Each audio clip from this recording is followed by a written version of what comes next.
नमस्कार, मैं आशीष भारती गुप्ता आपका स्वागत करता हूं आपके अपने YouTube चैनल दोस्त पुलिस में। नमस्कार सर, आपका स्वागत है हमारे दोस्त पुलिस YouTube चैनल में। नमस्कार। सर, हम जानना चाहते हैं कि आपकी प्राथमिक शिक्षा से लेके अभी तक का जो आपका कार्यकाल है उसकी एक जर्नी के बारे में आप हमारे दर्शकों को बताइए। जी, मेरी दिल्ली की पैदाइश है। मैं दिल्ली में ही पढ़ा हूँ, बड़ा हुआ हूँ। मेरी जो प्राइमरी और हायर एजुकेशन है वो दिल्ली से है। सरोजिनी नगर नवयुग स्कूल से मैं पढ़ा हुआ हूँ 12th क्लास तक। उसके बाद दिल्ली यूनिवर्सिटी से मैंने बीकॉम पास डिग्री ली है 1985 में, और फिर 1986 में मैं as sub inspector central reserve police force में सेलेक्ट हुआ था। 1989 में फिर मैं दिल्ली पुलिस में आ गया, और उसके बाद तब से ही दिल्ली पुलिस में मैं लगातार काम कर रहा हूँ। मैंने दिल्ली पुलिस की वेरियस यूनिट्स में काम किया है, पुलिस स्टेशंस में भी काम किया है, और अभी एसीपी पंजाबी बाग की पोस्ट पे मैं कार्यरत हूँ। सर, पुलिस विभाग में आने के लिए इंस्पिरेशन आपको कैसे और कहाँ से मिली? मुझे याद आता है, मैं बहुत छोटा था, जन्माष्टमी थी, तब हम बच्चे अपनी गली में जन्माष्टमी श्री कृष्ण की मूर्ति वगैरह रख के सजाते थे। तो एक बंगाली आईपीएस ऑफिसर थे, वो राउंड पे थे, और उन्होंने हम बच्चों को बड़ा इनक्रेज किया और सबसे हाथ वाथ भी मिलाया।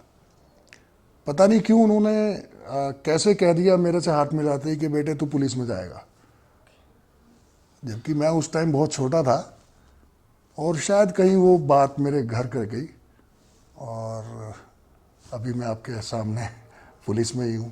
सर, जैसा बताया किसी बंगाली जो ज्योतिषी थे उन्होंने आपको नहीं, ज्योतिषी नहीं, आईपीएस ऑफिसर थे, उन्होंने आपको ये बताया, और क्या आप इस तरह की चीज़ों में विश्वास रखते हैं? नहीं, विश्वास नहीं, लेकिन मैंने बताया कि उनकी ये बात शायद मेरे कहीं दिमाग में घर कर गई और मेरा रुझान उसी तरफ ही चला गया। ओके, ठीक है। सर, अभी तक के आपके कार्यकाल में कोई एक ऐसा केस हो जो आप बताना चाहें हमारे दर्शकों को? देखिए, केस तो बहुत ज़्यादा है। ओके, यही क्वेश्चन? एक नहीं, हाँ। ऐसे एक दो तीन केस, चाहे एक ही बताएं। सर, अपने कार्यकाल के एक या दो केस या जितने आप बताना चाहें, हमारे दर्शक काफ़ी उत्सुक रहते हैं इन केसों के बारे में जानने के लिए। देखिए, इस मोर देन 36 ईयर्स सर्विस में बहुत से केस किए हैं, और हमारे लिए सभी केसेस इम्पोर्टेंट ही रहते हैं। कई बार चैलेंजिंग भी रहता है। बल्कि जब आपकी ये मैगज़ीन शुरू हुई थी, मुझे याद है 2002 में वो स्टोरी छपी थी, 3 करोड़ की चोरी थी कॉक्स एंड किंग्स के ऑफिस से, और उसको हमने विद इन 48 आवर्स सॉल्व किया था। और शायद ये पहला केस है जब मोबाइल फ़ोन नए नए आए थे और IMEI नंबर का इतना कंसेप्ट नहीं था। तो ये केस जो है हमने 2002 में IMEI नंबर से बर्गलरी का केस हमने सॉल्व किया था। और लेकिन क्रिमिनल केसेस को अगर हम एक तरफ कर दूं, तो मुझे याद है मैं 2012 में जब SHO Dwarka south police station में था, तो इवनिंग पेट्रोलिंग के दौरान एक 25-26 साल का लड़का वेगा बॉन्ड, जिसकी दाढ़ी बड़ी हुई है और कई अरसे से वो नहाया नहीं है, वो सस्पिशियस हालत में हमें घूमता हुआ मिला। उसकी हमने सर्च वगैरह ली तो कुछ नहीं मिला हमें, कूड़ा करकट और उसने कुछ बीन के और जेबों में भरा हुआ था। दिमागी हालत हमें कंफर्म हो गया कि इसकी ठीक नहीं है। तो हमने जिपनेट के थ्रू उसकी आइडेंटिटी एस्टेब्लिश करने की कोशिश की। वो अपने बारे में कुछ भी बताने के काबिल नहीं था, उसकी दिमागी हालत इस तरह की थी। तो मुझे याद है मैं खुद कंप्यूटर पे बैठा हुआ था और हम जिपनेट खोल के और उसकी एज ग्रुप की गुमशुदगियां चेक कर रहे थे, क्योंकि वो तो कुछ बोल नहीं रहा है। तो जो मिलता जुलता हुलिया है वो उसको हम कंपेयर करते थे कि ये हो सकता है कि नहीं हो सकता है। तो एक जब गुमशुदगी आई, बहुत ही स्मार्ट सा लड़का टाई लगा रखी है, सूट पहन रखा है, बड़े अच्छे से बाल, पासपोर्ट साइज फ़ोटो, एजुकेटेड। तो जैसे ही वो फ़ोटो सामने आई और मैंने कंपेयर करने की कोशिश की तो मैंने देखा वो पहली बार मुस्कुराया है। तो हमें शक हुआ कि यार ये अभी तक तो इसके कोई एक्सप्रेशन कुछ बोलता नहीं है, ये इस फोटो को देख के क्यों मुस्कुरा रहा है। तो उससे काफ़ी हमने कोशिश की कि क्या ये तेरी फ़ोटो है, लेकिन वो उसकी हालत नहीं थी कुछ भी बोलने की। हमने तुरंत जो गुमशुदगी थी रोनी से, वहाँ आईओ से कांटेक्ट किया। आईओ ने मदर को बताया, वो सिंगल मदर थी। तो रात को मुझे याद है 10 बजे के बाद की बात है, वो अपने ब्रदर के साथ, मतलब इस लड़के के मामा के साथ थाने में आई और आते ही उन्होंने अपने उस बेटे को पहचान लिया। वो जो उस टाइम पे जो माँ और बेटे का वो उस टाइम जो आप सोच सकते हैं कि 6 महीने पहले का निकला हुआ है, वो ग्रेजुएट लड़का था, लेकिन दिमागी हालत के कारण वो निकल गया घर से।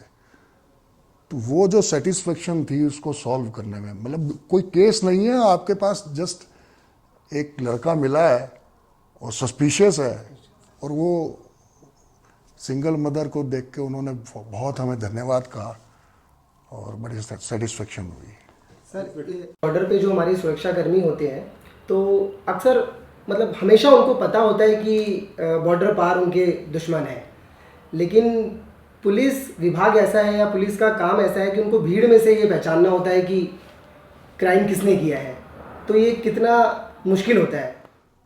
देखिए, मानो तो मुश्किल है, लेकिन अगर आपकी ट्रेनिंग ठीक है, सिखलाई ठीक है, और आप जो है अपनी जो कानून को जानते हैं, अपने काम को जानते हैं, तो कुछ मुश्किल नहीं है। आपने देखा दिल्ली पुलिस में बड़े से बड़े केस सॉल्व हुए हैं और बड़े ही प्रोफेशनल ढंग से हम लोग काम करते हैं, तो ऐसी कोई दिक्कत वाली बात नहीं है। हाँ, ज़रूरी नहीं कि हर केस सॉल्व हो जाए, पर कोशिश हमारी हर केस में यही रहती है कि हम उसको सॉल्व करें। और सर, जनता और पुलिस के बीच में सहयोग ज़्यादा उत्पन्न हो, ज़्यादा विश्वास पैदा हो, इसके लिए कितने काम किए जा रहे हैं, या आप ऐसा क्या उसके लिए भूमिका निभा सकते हैं, या जनता ऐसी क्या भूमिका निभा सकती है कि और विश्वास बेहतर हो सके? देखिए, ओवर द पीरियड जो समाज है उसमें चेंजेस आए हैं और उसी हिसाब से पुलिस ने भी अपने आप को चेंज किया है। अगर आपने देखा हो तो पुलिस ने बहुत सारी इस तरह की अपनी स्कीम्स चालू की हैं ताकि जो समाज का डिफरेंट वर्ग है, वो चाहे बच्चे हों, स्कूल चिल्ड्रन हों, या रोड साइड चिल्ड्रन हों, बच्चियां हों, बुज़ुर्ग हों, हर तबके से हम लोग जुड़ रहे हैं और उनके लिए स्पेशल स्कीम्स निकाली हुई हैं। मैं भी खुद स्कूल में जाता हूँ, बच्चों से मुलाकात करते हैं हम लोग, और उनको स्पेसिफिक किसी सब्जेक्ट के ऊपर उनको बताया जाता है, और उनकी कोई अगर शक शुबा है या गलत फहमियाँ हैं, मिसकंसेप्शंस हैं, खास करके लॉ या पुलिस के बारे में, उसे दूर करते हैं हम लोग। धन्यवाद सर। सर, हमारे दोस्त पुलिस मैगजीन के वाइस चेयरमैन हैं श्री हरपाल सिंह जी, वो आपके समक्ष एक क्वेश्चन रखेंगे। कोई बात नहीं, आप आ जाओ।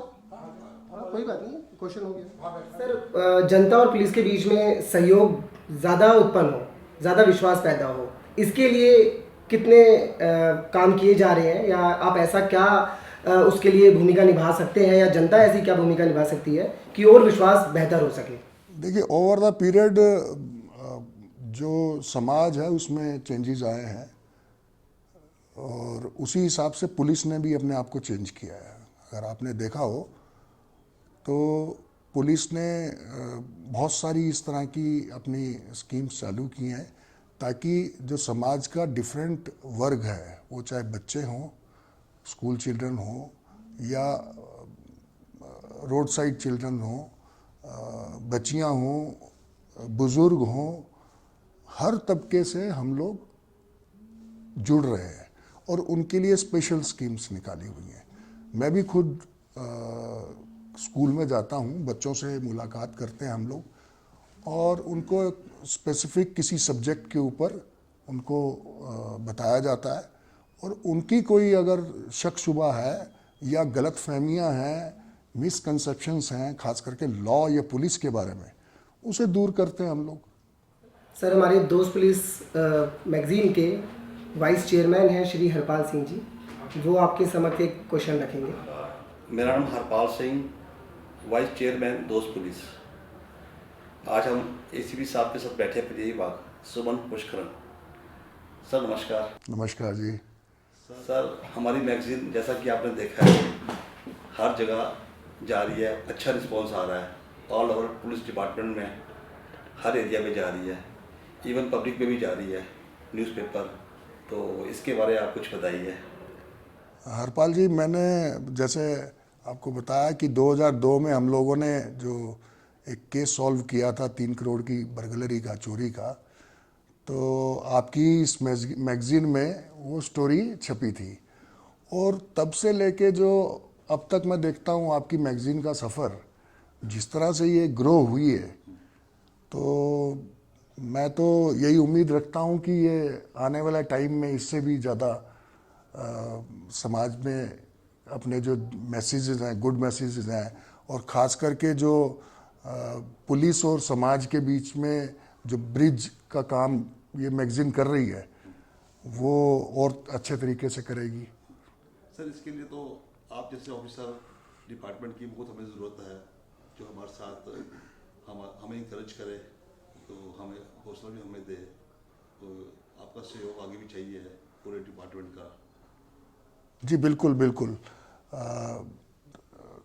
जैसा कि आपकी मैगजीन का नाम ही दोस्त पुलिस है, तो आप दोस्त हैं, हम पुलिस हैं और समाज के लिए हम दोनों मिलके जो है इसी तरह से अच्छे काम करते रहेंगे और समाज को जो है एक अच्छा माहौल देंगे। ठीक है sir, thank you sir. Thank you. इसके लिए तो आप जैसे ऑफिसर डिपार्टमेंट की बहुत हमें ज़रूरत है, जो हमारे साथ हमें इंकरेज करे, तो हमें हौसला भी हमें दे। तो आपका सहयोग आगे भी चाहिए पूरे डिपार्टमेंट का। जी बिल्कुल बिल्कुल।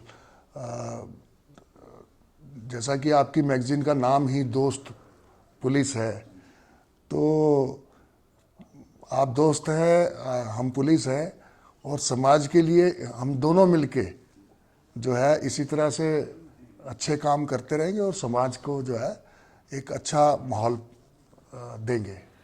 जैसा कि आपने अभी हमारे वाइस चेयरमैन हरपाल सिंह जी को सुना, तो अब हमारा अगला क्वेश्चन हमारे करण बजाज जी वो आपके समक्ष रखेंगे।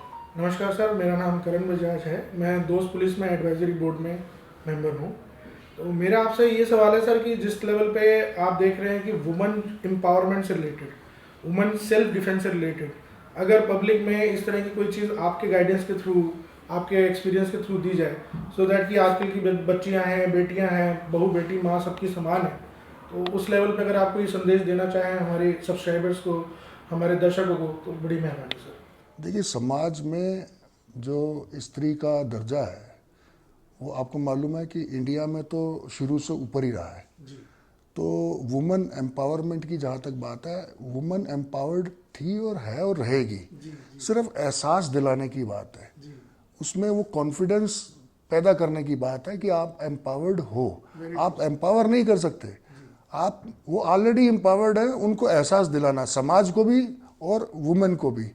और उसके तहत आपको मालूम है कि दिल्ली पुलिस ने अपनी वेरियस स्कीम्स के तहत एक स्कीम ये भी निकाली हुई है कि हम स्कूल में बच्चियों को सेल्फ डिफेंस के कोर्सेज करवाते हैं।